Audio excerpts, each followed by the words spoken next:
ठाणे महानगरपालिका क्षेत्रामध्ये विविध ठिकाणी नालेसफाई 80% झाल्याचा दावा ठाणे महानगरपालिकेने केलेला आहे।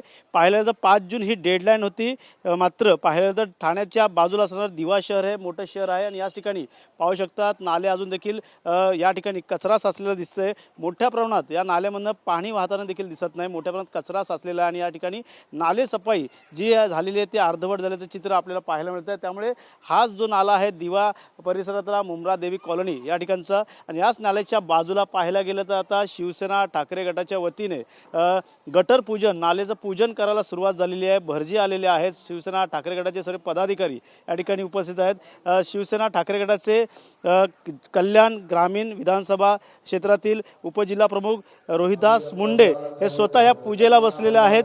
पूजेचं साहित्य या ठिकाणी मांडलेलं आहे आणि यासोबतच फलक देखील हातात कार्यकर्त्यांनी हातात घेतलेले आहे। नालेसफाई दिव्यामधली झाले नसल्याचं चित्र आपल्याला पाहायला मिळतंय। कालच त्यांनी महापौर असतील, उपमहापौर असतील, तसेच या ठिकाणी पालिका अधिकारी आयुक्तांना देखील या पूजनाचं आमंत्रण दिलेलं होतं।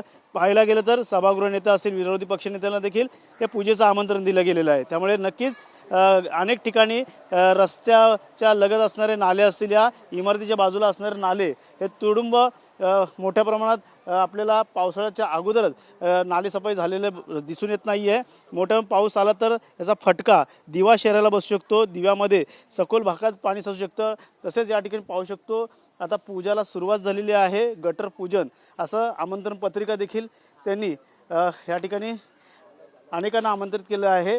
पाहायला गेलं तर आता भरजीकडनं देखील या ठिकाणी पूजेला सुरुवात झालेली आहे आणि याच ठिकाणी नाला भरला तर कचऱ्याच्या जनता त्रस्त, मनपामुळे कर भरतो वेळेवर सुविधा कुठे शहरभर, नाले झाले जाम, मनपा करते आराम, अशा प्रकारचे अनेक फलक हातात घेऊन या ठिकाणी अनोखं आंदोलन दिव्यामध्ये पार पडताना आपल्याला पाहायला मिळतं। त्यामुळे महापालिका प्रशासन असेल या महापौर उपमहापौर याची दखल घेणार का हे देखील पाहणं गरजेचं राहणार। मात्र सध्या तरी या ठिकाणी दिव्यातील शिवसेना ठाकरे गटाचं एक अनोखं आंदोलन नाल्याच्या बाजूला करताना पाहायला मिळते।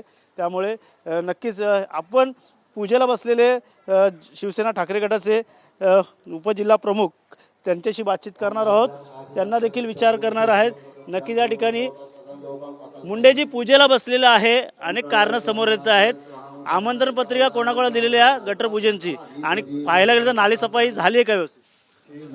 या गटर पूजन आंदोलन हे जे आम्ही आमंत्रण पत्रिका आम्ही माननीय ठाणे महानगरपालिका आयुक्त सौरभ राव यांनाही दिलेले आहे, महापौर पिंपळकर मॅडम यांना दिले आहे, उपमहापौर पाटील साहेब आहेत त्यांनाही दिलेले आहेत, गटनेते, विरोधी पक्षनेता, सभागृह नेता, प्रभाग समिती सहाय्यक आयुक्त, आरोग्य अधिकारी या सगळ्यांना आम्ही यावेळी आमंत्रण दिलेलं होतं। त्यांना सांगितलं होतं की दिव्यात 1,60,00,000 रुपये एवढी मोठी तरतूद नालेसफाईसाठी करण्यात आलेली आहे, परंतु दरवर्षीप्रमाणे नालेसफाई होत नाही। खोटी बिलं काढण्याचं काम फक्त दिव्यातून केलं जातं, पण दिवेकरांकडे कोणीही लक्ष देत नाहीत।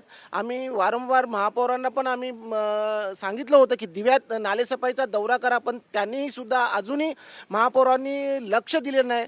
दिव्याचा इतिहास आहे, आत्तापर्यंत जेवढे आयुक्त आणि महापौर आलेत त्यांनी आत्तापर्यंत दिव्यात हे दौरे केलेले नाहीत। म्हणजे आज 35 ते 38 वर्ष दिवा हे महापालिकेत आहे, महापालिका स्थापन होऊन झालेली आहे, पण आतापर्यंत कोणी अशी पाहणी दौरा म्हणून आयुक्त किंवा महापौर अजून दिव्यात आलेली नाहीत। ही म्हणजे खूप खेदाची गोष्ट आहे। म्हणजे या लोकांना दिवा हे ठाणे महानगरपालिकेत पकडतात की नाही, की फक्त महसूलसाठीच फक्त दिव्याकडे बघितलं जातं, ही आमची पाहण्याची गोष्ट आहे। या गटर पूजन नाले पूजनामुळे येणाऱ्या काळात प्रशासनाला जाग येणार का? ज्या पद्धतीने नाले सफाई पाहिजे तशी होणार का? आणि जर झाली तर येणार पावसाळ्यात जर तुंबलं तर हे खापर कोणावर? बघा, हे सरकार आहे हे गेंड्याच्या कातडीचं आहे, त्यात हे प्रशासन ठाणे महानगरपालिका ही झोपेचं सोंग घेते।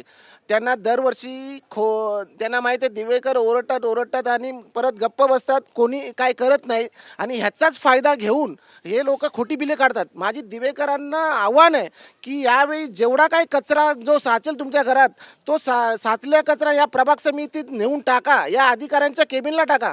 हे जे AC ची हवा खातात त्यांना जरा हा जो नाल्यांचा कचऱ्याचा जो वास आहे हा कशा प्रकारे असतो हे जरा त्यांच्या महापालिकेच्या ऑफिसमध्ये टाका, तेव्हा त्यांना समजेल की लोक कशा घाणीच्या साम्राज्यात राहतात. मात्र निवडून देताना लोकप्रतिनिधींना, सत्ताधाऱ्यांना निवडून दिलं या ठिकाणी. का वाटतं येणाऱ्या काळात सत्ताधाऱ्यांना जरी या ठिकाणी पाहणी दौरा करावा मिळेल का? या येणाऱ्या महापौरांच्या सोबत ते या ठिकाणी पाहणी दौरा करतील?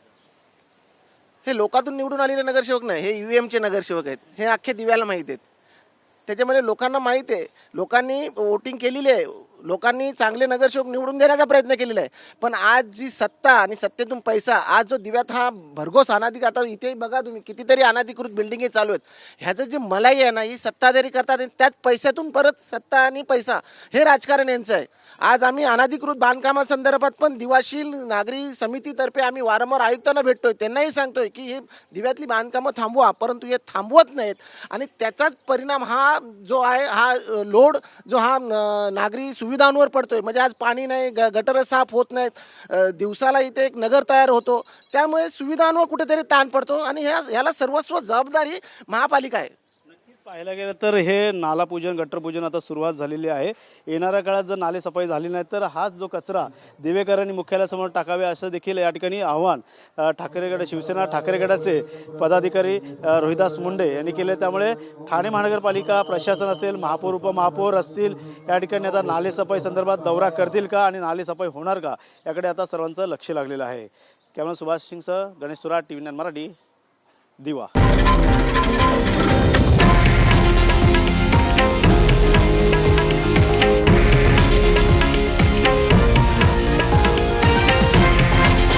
हे आहे देशातील नंबर 1 न्यूज नेटवर्क आणि आपण पाहत आहात TV9 मराठी, एकमेव.